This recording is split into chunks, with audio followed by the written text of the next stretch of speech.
একটা দল যখনই রাজ্যে দীর্ঘদিন ক্ষমতায় থাকে তখনই সেই ক্ষমতাসীন দল উন্নয়ন করার কথা ভুলে যায়, নতুন শিল্প গড়ার কথা ভুলে যায়, যুবকদের কর্মসংস্থান করে দেওয়ার কথা ভুলে যায়।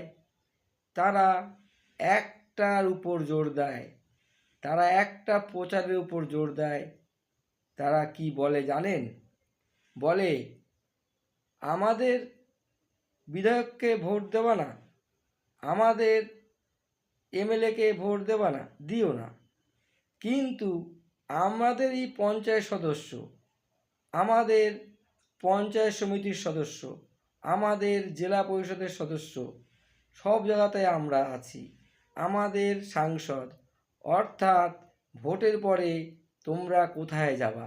একটা রেসিডেন্সিয়াল সার্টিফিকেট আনতে গেলে আমাদের কাছেই যেতে হবে, যে কোনো সমস্যায় পড়লে আমাদের কাছেই যেতে হবে। তাহলে ভোটটা কোথায় দেবে ভেবে চিনতে দেবে, কারণ পরবর্তীতে আমাদের কাছে গেলে আমরা কিন্তু তোমাদের কথা শুনবো না বা তোমাদের উপকার করব না। এই বলে সাধারণ ভোটারের মধ্যে বিভ্রান্তি ছড়িয়ে দেয়। এই জন্যই নির্বাচন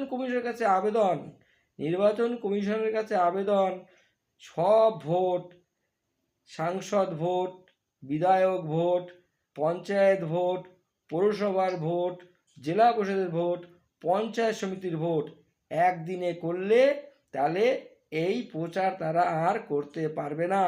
এই জন্য নির্বাচন কমিশনের কাছে আবেদন